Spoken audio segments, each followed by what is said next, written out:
My name's Julie Valou. I'm from Canada. I've been in Mongolia for almost 3 years. We moved here in 2010, and I've been working up at the dump project now for a little over a year. I came because my husband had a job working with Oyetoba and Rio Tinto. I was actually really lucky, I think, to get a chance to see the city before full development happened. And seeing the countryside, getting to know the countryside and the city was kind of a unique perspective. When I got up to Tolgoit and started to see these people, most of whom had come from the countryside and been forced into the city, and in such a difficult situation, particularly compared to the life that they were used to living out in the countryside, I think that's why I really felt that somebody needed to help them.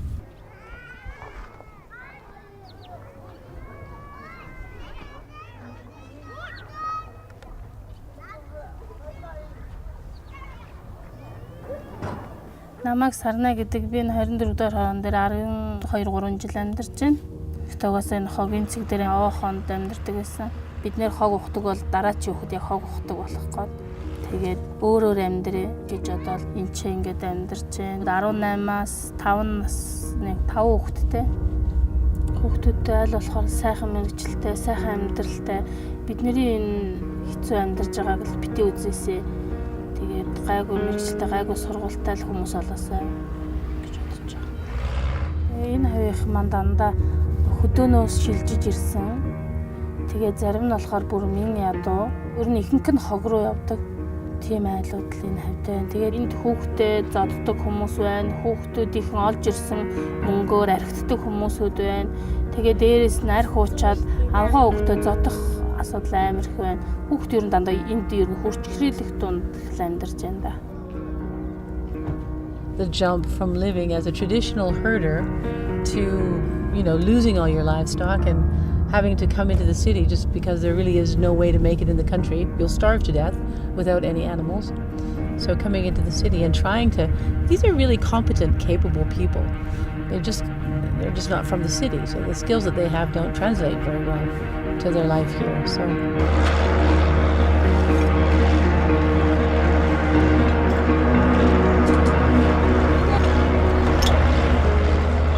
in this area, there's 200 families that that make their living from the dump.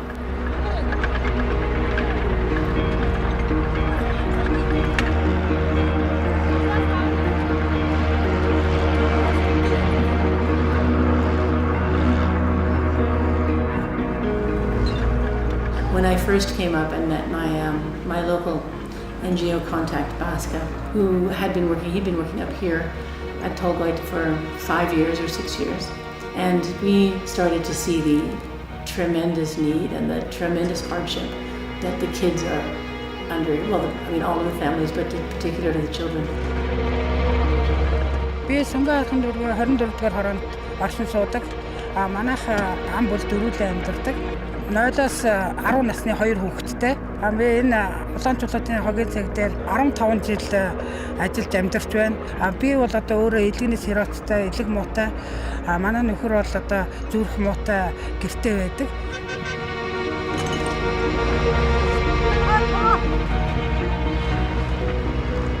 I just couldn't turn around and not just walk away and not do anything. So the idea of the Center for the Children during the day was born.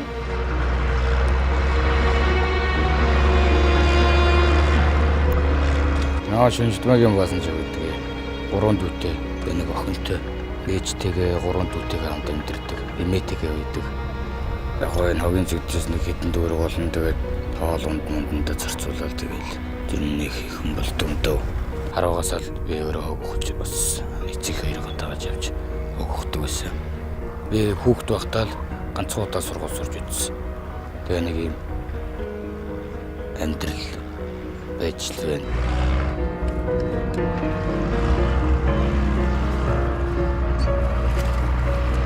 Хүүхдүүдээ болж өгөл мэдлэгтэй мэрэгжилтэй нэг өөрөөгөө аваад явах чадaltaй хүүхд болоосаа л гэж бодож явдаг. Тэгэл одооноос ахуулаад ингээд хогийн орчиндөө танилцуулаад хогийн юунд ингээд байгаа болохоор бас яг тийм хүн болчихно гэхэд бол бас л бэрхэлтэй.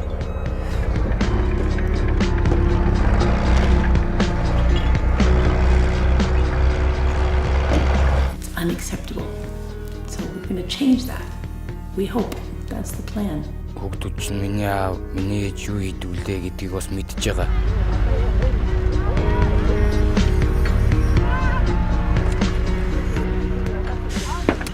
Одоо ирээдүйд бид нар шиг л ингэж хог ухаж хогийн амьдралаар явуулчихгүй хэсэг тийм цэцэрлэг соёлтой болгочих юм бол бидний одоо тэгэл өтөлж яваа насны л жаргал байх та. I think parents everywhere are the same.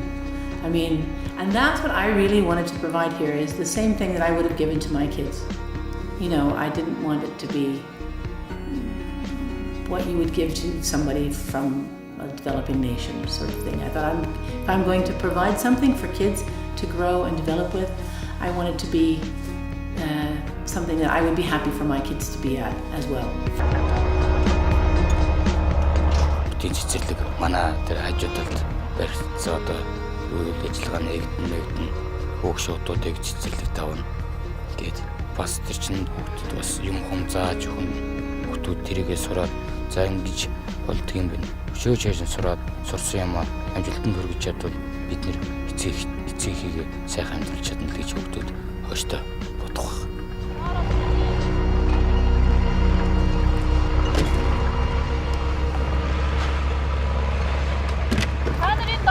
Доошоо үзлээ.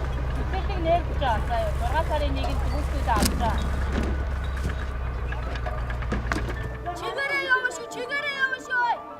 What we are doing as far as providing service to 40 or 45 kids is not enough, but it's what we were able to work with to start with. The center will operate from 9 to 5. We have in the evenings plans for vocational training so that the parents who are working up at the dump have an opportunity to learn some skills, hopefully transition them to a life off of the dump.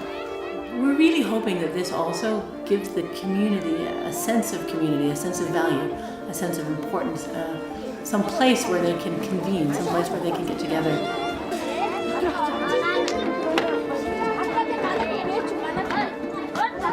And we've been really fortunate that lots and lots of people have stepped up and given us very generous donations from private citizens to corporations to government. The Canada Fund gave us a very generous donation which enabled us to buy most of the toys, most of the books and all of the outdoor playground equipment for the centre.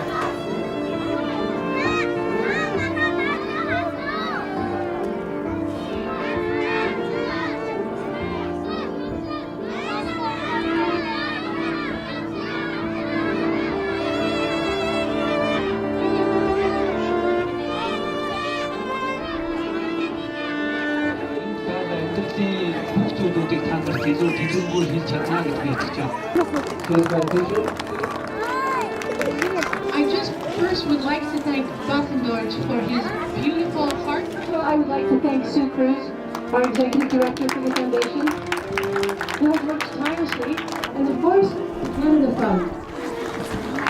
When people started hearing about the project, how it just took off. And I had people calling me up from all over the world basically asking me, how can I give you money? We've had donations from, I think, every continent. And one of the stories that came out of that really touched me. There was a whole collection of kids from this one street in Australia. When they heard about the kids up here, they wanted to do something to help directly. So they went into their bedrooms, took out their toys, their favorite toys apparently. They set up a table at the garage sale and sold the toys, and specifically to get the money to send it to us so that we could use that money to buy toys for the kids up here. And when you can touch people on a level like that, it's a really, really special connection between people. Doesn't matter if you're from Australia or Mongolia or Canada. Opportunity to make so many new friends. So, Rashik Baitha.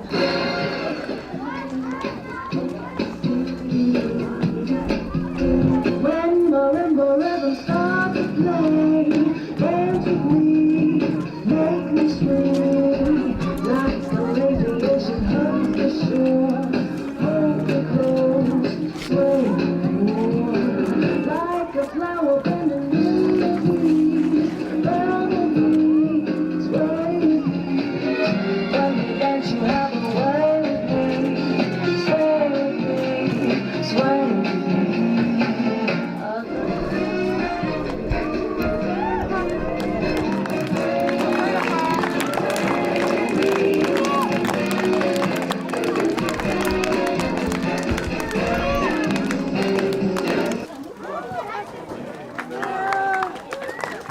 Everything that we can do that makes this self-sustaining is that much better, because the ultimate goal is for this to become ongoing and not be reliant upon support from general donors. There's a way forward for it to continue forever. We tried really hard to get everything that we could made by local people so that we could be giving people a job as opposed to just buying stuff from China. So part of the whole project is not just to build a center and have a place for the kids, but through that, providing an opportunity for employment.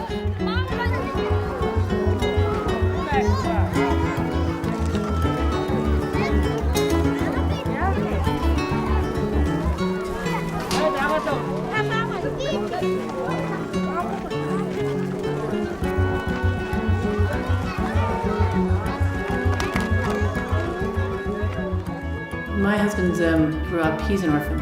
Actually, the driving force to create the foundation was him. He feels very strongly about helping children.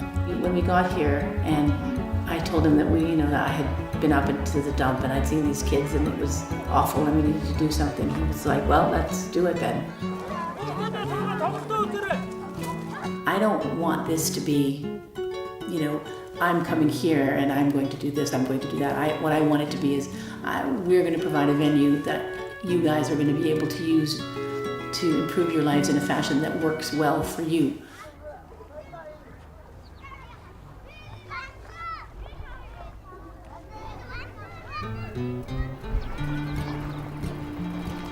I see a big change in my interaction with them from when I first came. There's a spirit in the community now. They're starting to believe that it's going to happen, and I do think that that's given them a feeling of pride that their community has value.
Сайн бацгаана уу? Намайг Одбаатрын гэрэлтээ гэдэг. Би 2010 оны 5 сарын 14-нд охиноо төрүүлсэн. Тэгээ төрхийн хүндрэлээс болж охин маань тархинаас ажилттай.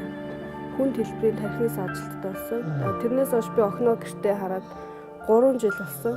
Эмчнэр охины маань үзээд бол маш хүнд хэлбэрийн саажилттай хүүхэд байна. Эдгэх магадлал бага гэж биднэрт хэлсэн. За хөгжлийн бэрхшээлтэй хүүхдүүдийг нэг үе бол нийгмийн зүгээс хандлага буруугаас бол эцэг эхчүүд манай дэмжлэгийн үйлчлэгэнд хамрагдуулж чадахгүй нууж исэн явдал бол байдаг юм аа. Өнөөдөр хүнд хэлбэрийн хөгжлийн бэрхшээлтэй хүүхдүүдийг хавх цэцэрлэг алга, сургууль алга, хүнд хэлбэрийн хөгжлийн бэрхшээлтэй хүүхүүд гэдэг нь бүтэн биеийн цаажилт өгсөн, тархины цаажилт өгсөн, төрөлхийн сонсголгүй, төрөлхийн хараагүй тийм хүүхдүүд хүнд хэлбэрийн хөгжлийн бэрхшээлтэй хүүхдүүд гэдэг. Хүнд хэлбэрийн цаажилттай хүүхдүүд уйлахаас бусдыг хэн нэгний тусламжгүйгээр хийж чаддаггүй.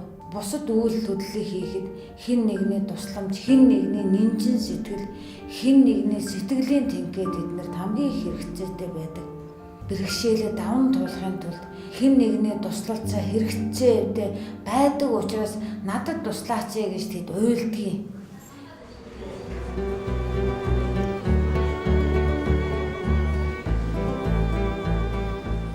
Манай энэ байгууллагад одоо ажиллаж байгаа хүмүүс бол бид нэр ер нь ихэнх нь өөрснөө нэг хөгжлийн бэрхшээлтэй хүүхдтэй мөн одоо тэр хүүхдүүдтэй ажилдаг одоо эмч совилогч багш нар бол ажилдаг их сэтгэл сайтай хүмүүс байдаг.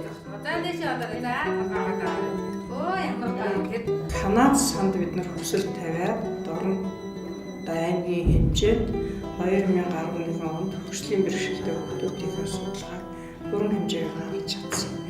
Энээс хүнд хэлбэрийн тархины саатаа хүүхдүүдийг сургууль цэцэрлэгт хамрагдах болцоогүй ийм хүнд хэлбэрийн согог саатаа хүүхдүүдийн өдөр өнжүүлэх төв байгуулах зорилт тавиад дахин Канад сандал хандсандаа бид нар Байнгын засгийн хамт газраас энэ төсөл хэрэгжсэний хүрээнд энэ жил орон нутгийн өмчийн одоо нэг байрыг үн төлбөргүй түрээсгүйгээр одоо энэ эцэг эхчүүдийн холбоонд ашиглуулад хүүхд хөгжил төвийг байгуулахар шийдвэрлсэн. Тэр Канадсан одоо энэ нодон жил хэрэгцсэн төслийнхээ үргэлжлэл болгож энэ жил дахиад энэ төслийг одоо хэрэгжүүлэхэд маань дэмжиж манай тэр орон нутгийн өмчийн байрыг одоо засварлах.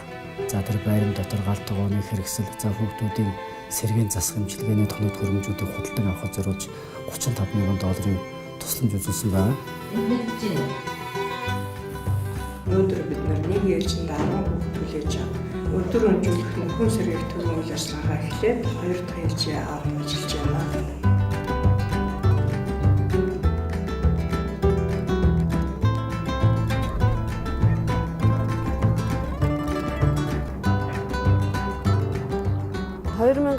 оны 3 сарын 11-нд хүүхэд хөгжил төв манай Дорнот аймагт нэгдээд манай охин тэнд цэцэрлэгт орсон. Тэгээ манай совд маань цэцэрлэгт явснаас хойш толгоогоо ерөөсөө даадаггүй байсан, баг зэрэг даадаг болсон. Тоглоомыг ойлгодог болж байна. Дүүтэйгээ хайрцаж тоглож сурч байна.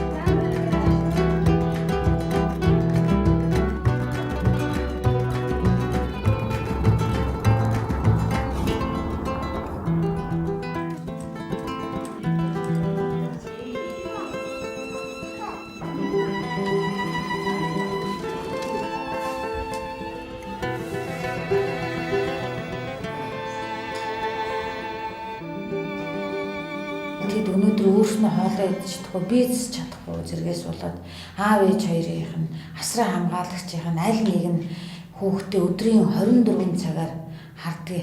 Тэгээ түүнээсээ болоод аль нэг нь ажил хийх боломжгүй. Ганцхан хүний цалинтай. Өнөөдөр нийгмийн халамжаас өгж байгаа асаргаан тэдний хувьд эрүүл мэндийн үйлчилгээг авах мөнгөний хаанч хүрдэггүй. Тиймээс болоод хөгжлийн бэрхшээлтэй хүүхдээ гэр бүлийн амьдралын төвшин хэн ядуу бүлэгт ороод байгаа.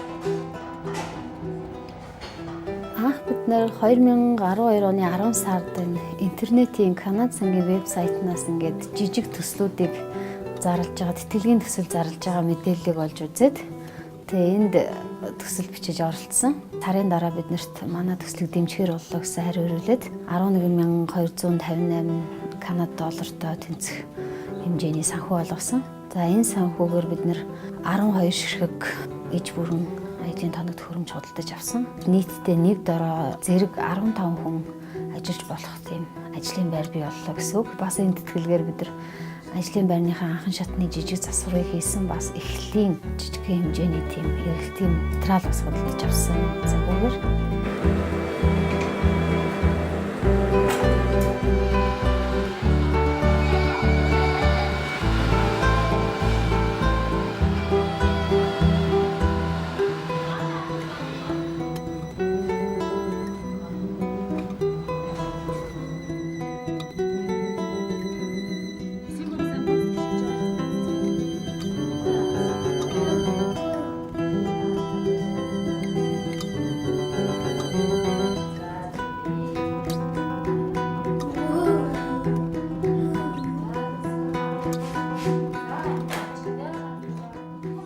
бид 2 жилийн дотор хүүхдүүдийнхээ судалгаа гаргаад ангилаад энэ дотроо тохирсон тусламжуудаа хөнгөн хэлбэрийнх нь бол нөхөн сэргийгт рүүгээ явуулаад хүнд хэлбэрийн хүүхдүүдэд хүлээж өдрөмжүүлэх төвтэй болж байгаа гэдэг нь бол 2 жилийн дотор нүдэн тарацлаас ахиж байна.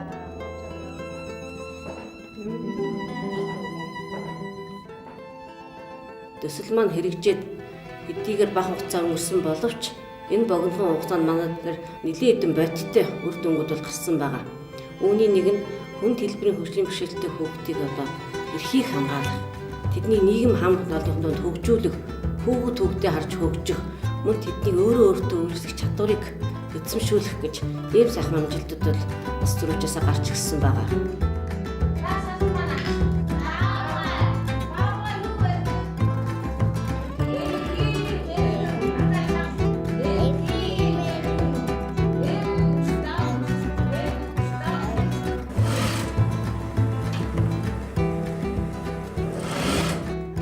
Төсөлд хамрагч байгаа хүмүүс нь үндсэн бол ерөөсөө мэрэгжлийн ойдлчид бол биш. Учираас төслийн хүрээнд бид нар сургалтанд хамрагдаж байгаа. Ээлжлээд 2-3-аараа яваад тэгээд энэ төсөл хэрэгжиж ихэснээс хойш манай төсөлд тасралтгүй ажилласан 12-3 хүн байгаа. Оюух ур чадвараасаа шалтгаалаад энэ хүмүүсийн өрхийн орлогоор унджаар 140 мянгаас 470 мянган хооронд хүн болгоны орлого бол нэмэгдсэн байна. Сар тутамд оюуханы бэрхшээлтэй хүүхдүүд гутлаа өмс чаддаг боллоо. Ижи аавыгаа нэрлэж чаддаг боллоо. Хүнд хэлбэрийн хөгжлийн бэрхшээлтэй цаажилттай хүүхдүүд маань булангийн сандалтаар сууж чаддаг боллоо. Халбгаа бариад амруугаа төхүүлдэг боллоо. Анх авч ирсэн хүүхдүүдэд өнөөдөр 30 хоногийн дараа эргээд харахад тийм том амжилт гаргасан нь бид нар өөрснөө түүндээ баяртай байна. Энд төвд өгснөөс хойш би ажилд орсон. Монголд байтал даатгуулагчтай харилцах менежерээр орсон. Ажилд орсноос хойш манай амьдрал дээшилж байна. Манай төсөлд хамрагдсан ээжүүдийн хувьд төсөлд хамрагдаж ихэснээс хойш мэдээж амьдралд нь их олон өөрчлөлтүүд гарч байгаа. Олон сайн өөрчлөлтүүд. Доот нь 2 жил, цаад нь 16-7 жил ингээд өвчтөө хүүхдээ асраад гэртээ байсан ээж хүн гэдэг бол нийгмийн амьдралаас бүрэн тусгаарлагдсан байдаг. Тэгээ энд байгаад хамт олонтой уулзаад ажиллаад бас өөрийн гэсэн орлоготой болоод эхлэхлээр хүүхдүүдийн маань ингээ боловсрал, эрүүл мэндийн үйлчилгээ авах чанар нь ч гэсэн сайжирдаг. За аймгийн тамгын газрын зүгээс нэгэнт Канад сан ингээд ийм одоо сайхан сэтгэл гаргаад энэ арга хэмжээ эхлүүлээд явж байгаа учраас энэ арга хэмжээг зогсоочихгүй юмс гэж бас их хичээж байгаа.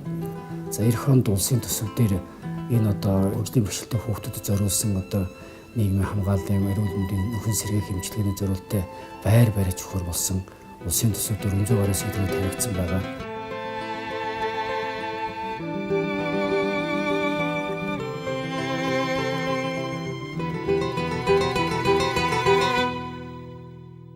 Бид нар цаашдаа энэ цэхийг өргөжүүлээд мэрэгжлийн загвар зохион бүтээгч орондоогоо нэмэгдүүлээд одоо хүүхдийн хувцас ч юм уу ямар нэгэн нэр төрлийн байнгын үйлдвэрлэн гаргагч болохоор зорж ажиллаж байна. One of the kids actually said to me, I was talking to him about what did he want in life. He was about 9. He said, I want to someday, maybe, if I work really hard, I can have a house.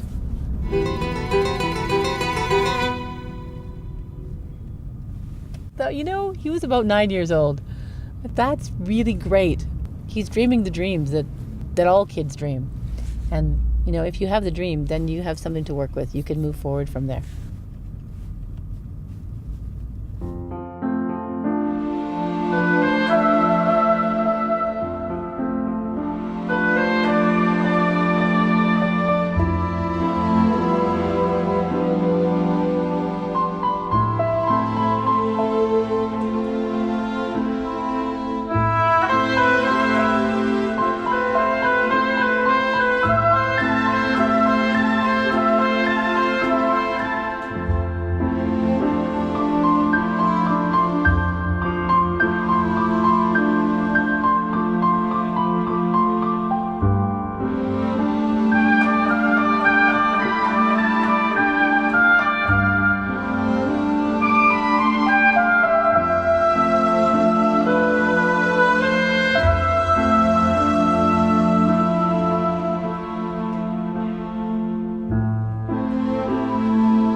газрыг хийж гисэн Канада сангийнхандаа баярлалаа. Баярлалаа.